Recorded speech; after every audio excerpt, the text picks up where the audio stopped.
everyone! Ngayon naman, marami tayong mga pastas na gawa. This is for cheese pastas. Alam mo, sometimes pag binibigyan ka ng gift ng daming cheese na biglang may basket iba-iba, hindi mo naman makakain siya as a sandwich. So basically, these are just like end cuts of cheeses. So this is Gruyere, this is Brie cheese, tapos, of course, this is Danish blue or Gorgonzola na very matapang siya. So we'll be using it. We'll be using a little bit of it. And then, just to neutralize it, I added Eden cheese. Or you can make it quick melt. But, what makes it different is, I will actually add pepper shrimps on top of it and some frozen peas. Kasi yung green peas na to, matagal na sa freezer namin. Naglinis ako ng freezer. Kaya, tsaka ng refrigerator. Kaya ito yung ginagawa natin. No? So sometimes kung di ko alam anong lulutuin ko, naglilinis ako ng ref and freezer.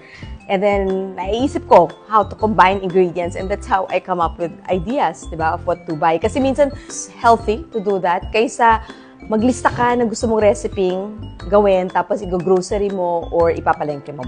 Minsan mas magastos pa yon. So sometimes, yun ang una kong ginagawa before I even go to the grocery or sa palengke, naglilinis muna ako ng freezer or ref. So since nakita ko to na medyo matagal na, if you notice, repack na to. Nabili ko to siya sa Lazada kasi ano siya, reusable na ziplock. So you just wash it. Mas matipid. Yung gusto lang maging wise.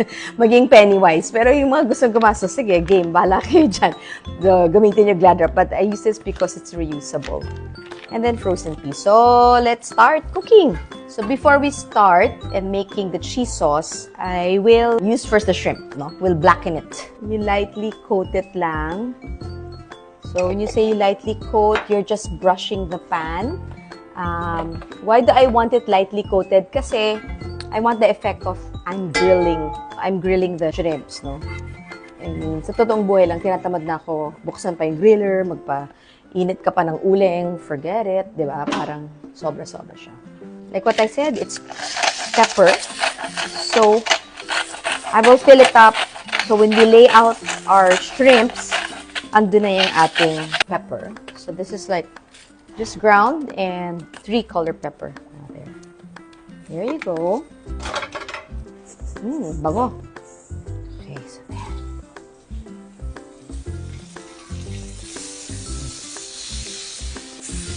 Then I'm gonna put some salt. Careful din tayo sa salt because we have to remember that the cheeses that we'll be cooking will be very, very salty, no? A little bit of high in salt, simply because it's very rich siya.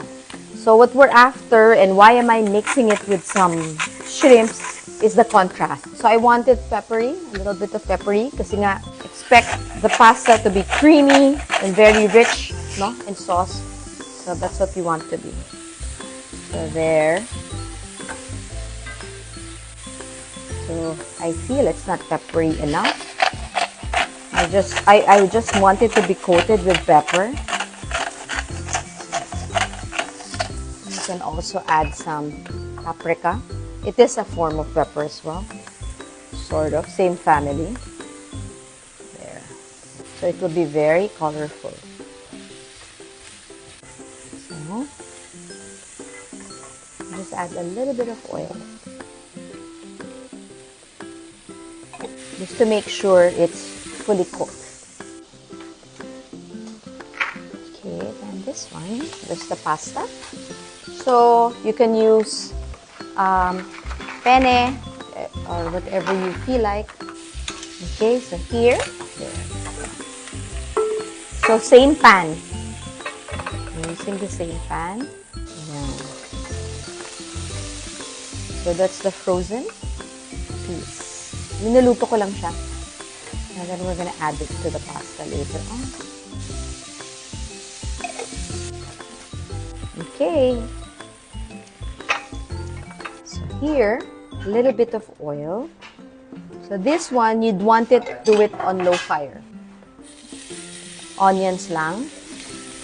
You don't really put garlic kasi nga it's for cheese. Ayaw mong masapawan yung taste ng cheese. Onions is to enhance the taste. Garlic is to actually add flavor to the dish. So, meaning, when we try to enhance it, we try to make it more potent, we try to highlight it more. That's why we're adding some onions. And then, I'm just gonna add some liquid. Kasi nga, remember yung pan natin, siniscrape ko lang where I cook the shrimp. And then this is where I'm gonna add some cheese. Ooh, so here. So this is the tira-tirang brie. Tira-tira lang brie.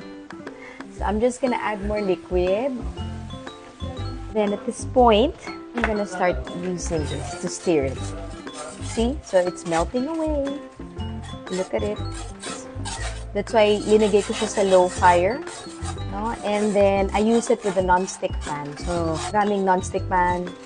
Pwede rin gumamit kayo ng terracotta or parang yung palayok. That's what I mean. So look at that. It's all melting. Added some cream.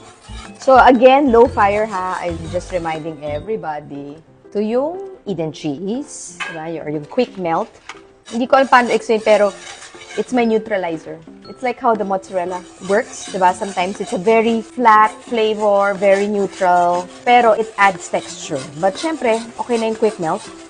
I think it will work, diba? And then, let me just see if malapit na ito maluto before I add yung super tapang na cheese. So, again, katulad ng vongole, we would like to coat each and every pasta. It's about 3 more minutes. You have to just turn it off. So now we're adding this blue cheese. I'm warning people, may amoy siya, very malakas yung smell, and hindi lahat ng tao gusto siya. So, that's why I'm gonna add a little bit of it. Matapang siya, hindi siya linulumot. That's the natural. Hindi siya panis, no? That's the natural of it. Kaya nga siya, kasi it's aged that way. No? Tawag nila yung veins. No? So that's why it's the blue cheese. Okay. Very cheesy. Just gonna add a little bit of salt. Pero pwedeng hindi niya gawin. Medyo matapang lang yung panglasa ko. So I'm not gonna add pepper because we're gonna add the peppered shrimp. Now, let's see. Kanina, remember what I told you? Dapat yung pasta medyo paluto na before we add it. No? Hindi yung lutong-luto na. Perfect. Let this cook here. Meaning let it cook through. So with this one, you can actually use macaroni. You can use penne, kind of pasta, or yung parang swirl. Kasi maganda. Dapat kumapit, no? Ay, parang ano pala to? Hindi pala siya 4 cheese, 5 cheese. Kasi dadagdagan ko pa siya ng parmesan cheese. There you go. See? Since so mabasa, I'm gonna add a little bit of parmesan cheese. So it will be thicker. There you go. See? Diba remember natin, sabi natin the trick with parmesan cheese is it's to add more texture or to even absorb the oil. So in this part, in this trick that we're doing, medyo nga, it's very, very watery. So now if you notice it, it's creating more body. So I'm just gonna increase the fire a little bit para mag-thicken siya, no? So I didn't put too much of it kasi you remember cheese to eh. So if it cools down, it will solidify, no? Titigas siya to the natural state.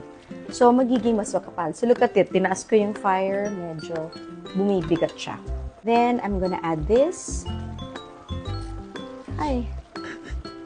Pero syempre, mag-iwan tayo pang decoration.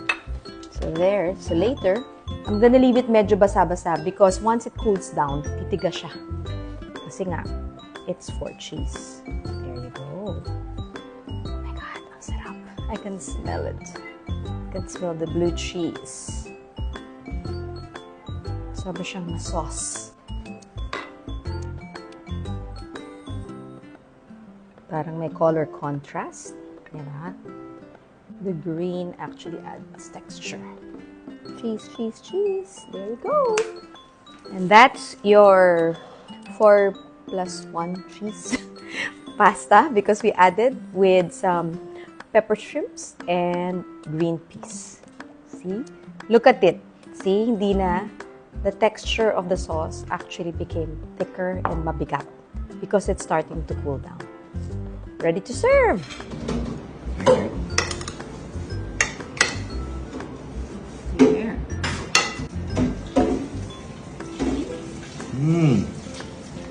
Rich? I actually like it. I like this more. I like the shrimps with cheese. Okay, let's eat. Let's eat. Let's eat.